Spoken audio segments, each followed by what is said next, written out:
নমস্কার বন্ধুরা, cooking is YouTube চ্যানেলে আবার তোমাদেরকে স্বাগত জানাই। আজকে তোমাদেরকে আমি দেখাবো আমরা বাজারে যে পাস্তা খাই সেই পাস্তা আমরা কিভাবে বাড়িতেই অনায়াসে তৈরি করতে পারি। সেই ভিডিও দেখতে পেলে যেহেতু আমি জল গরম করেছি এবং সেই গরম জলের মধ্যে পাস্তা দিয়ে দিয়েছি। তারপরে একটা টমেটো দিয়েছি যাতে উপরে টমেটো থেকে উপরে খোসাটা ছড়ানো যায়। দেখো আমি খোসা ছাড়িয়ে নিচ্ছি টমেটোটা। তাছাড়া কীভাবে পাস্তার মধ্যে দিয়ে দিলে এই খোসাটা উপরে ভেসে থাকবে, একটা বাজে একটা দেখাবে আর এটা সেদ্ধও হয় না, সেই জন্য আমি উপর থেকে খোসাটা ছাড়িয়ে নিচ্ছি। তাই এটাকে গরম জলে দেওয়া হয়েছিল। বেশ সুন্দর করে খোসাটা ছড়িয়ে গেল। যার পরে কী কী মশলা লাগবে সেগুলোকে দেখাচ্ছি। পাস্তা তৈরির জন্য আমি নিয়েছি, দেখো, কাঁচা লঙ্কা কুচো নিয়েছি, টমেটো নিয়েছি, একটু আদা কুচো, একটু নিয়েছি রসুন কুচো, আর সঙ্গে নিয়েছি পেঁয়াজ কুচো। অল্প পরিমাণে নিতে হবে, যেহেতু পাস্তা আমি বেশি পরিমাণ তৈরি করছি না। একটা প্যাকেট নিয়েছি, 100 গ্রামের একটা প্যাকেট। এইসব জিনিসগুলো লাগবে। তাহলে আমরা চলো শুরু করি। আর পাস্তাটা সিদ্ধ হয়েছে কিনা সেটা দেখতে হবে। আমি পাস্তাটা গরম জলে দিয়েছি, দেওয়ার পরে সেই গরম জল থেকে পাস্তাটা আমি তুলে নিয়েছি, কারণ পাস্তা সিদ্ধ হয়ে গেছে, খুব তুলতুলে একটা ভাব চলে এসে পাস্তার মধ্যে। তাই আমি এটা গরম জল থেকে তুলে নিয়েছি। তোমরা দেখতে পাচ্ছ যেদিকে হেলাবে সেদিকে হেলবে, মানে এত সুন্দর কুচকুচে সেদ্ধ হয়ে গেছে। এবার এটাকে রান্না করার জন্য আমাদের তৈরি হতে হবে। তার জন্য আমরা কি করব, এবার কড়াই চাপিয়ে দেব। কড়াই চাপিয়ে দেওয়া হলো। দেওয়ার পরে সেই কড়াইয়ে এখন তেল দিতে হবে।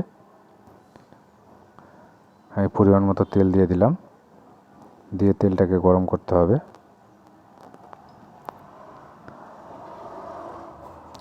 তেলটাকে একটু নাড়িয়ে দিতে হবে কড়াইয়ের চারপাশে। দিয়ে তেলটা যখন গরম হয়ে যাবে তখন এর মধ্যে পাস্তা তৈরির যে উপকরণগুলো সেগুলো একটা একটা করে দিতে হবে। তাই তেল গরম হয়ে গেছে। এবার আমি এর মধ্যে কাঁচা লঙ্কাগুলো দিয়ে দিলাম। কাঁচা লঙ্কা দেওয়ার পরে আমি এখানে দিয়ে দিলাম রসুন কুচো। দেওয়ার পরে এটাকে একটু নাড়িয়ে নিচ্ছি। এগুলোকে একটু করে ফ্রাই করে নিতে হবে। রসুন কুচো দেওয়ার পরে বাদবাকি যে আমার মশলাগুলো আছে, যেমন টমেটো, আদা পেস্ট আর হলো পেঁয়াজ কুচো, সেগুলোকে আমি একসঙ্গে দিয়ে দিলাম। দেওয়ার পরে এটাকে ভালো করে নাড়তে হবে, মানে একটু হলে ফ্রাই করতে হবে। এটাকে ভালো করে ফ্রাই করে নেওয়ার পরে এখানে একটু জল দিয়ে দিতে হবে অল্প পরিমাণে। তার আগে আমি কি করব, এখানে হলুদ গুঁড়ো দিয়ে দেব। হলুদ গুঁড়ো দিয়ে দিলাম। দেওয়ার পর পরিমাণ মতো এবার নুন দিতে হবে। পরিমাণ মতো নুন দিয়ে দিলাম। দেওয়ার পরে এটাকে নাড়িয়ে নিতে হবে যাতে সব কিছু ভালোভাবে মিক্সড হয়ে যায়। এবার নাড়িয়ে নেওয়ার পর কী করতে হবে, জল দিতে হবে। আমি অল্প পরিমাণে জল দিয়ে দিলাম। দেওয়ার পর মশলাটাকে ভালো করে একটা গ্রেভি তৈরি করতে হবে, আর তার জন্য এই জলটা দেওয়া। কারণ মশলা আমার ফ্রাই হয়ে গেছে, এখন শুধু গ্রেভি তৈরি। তাই এখন গ্রেভিটাকে খুব সুন্দর করে তৈরি করতে হবে।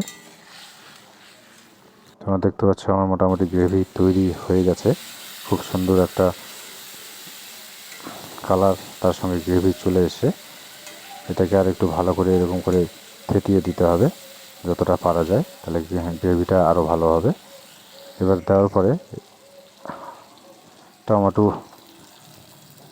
যে সস থাকে সেই সসটা আমি নিয়েছি, সেই সসটা পরিমাণ মতো দিয়ে দিলাম সেই গ্রেভির মধ্যে। দেওয়ার পরে এটাকে আবার ভালো করে নাড়িয়ে নিতে হবে একসঙ্গে সব মিক্সড হওয়ার জন্য বেশ সুন্দর করে। এবার ভালো করে মিক্সড হয়ে যাওয়ার পরে আমরা যে পাস্তা সিদ্ধ করে রেখেছিলাম সেই পাস্তাটা এবার দিয়ে দিতে হবে এই গ্রেভির মধ্যে। দেওয়ার পরে এবার এটাকে খুব সুন্দর করে নাড়িয়ে নিতে হবে যাতে পাস্তা আর মশলা গ্রেভি, প্রত্যেকটা পাস্তায় মশলা গ্রেভি লেগে থাকে। আর এই সময় গ্যাসের ফ্লেমটা হালকা চলবে, হাই ফ্লেম দেওয়া যাবে না। তোমরা দেখতে পাচ্ছ খুব সুন্দর একটা কালার চলে এসছে, আর মশলাগুলো প্রত্যেকটা পাস্তার গায়ে গায়ে লেগে যাচ্ছে। তোমরা অবশ্যই বাড়িতে ট্রাই করবে। আর রেসিপিটা যদি ভালো লেগে থাকে অবশ্যই চ্যানেলটার পাশে থাকবে, সাবস্ক্রাইব করবে, আর বন্ধুদের মাঝে শেয়ার করে দেবে এরকম আরও অনেক ভিডিও পেতে। তাহলে বন্ধুরা আজকে এ পর্যন্তই, ধন্যবাদ।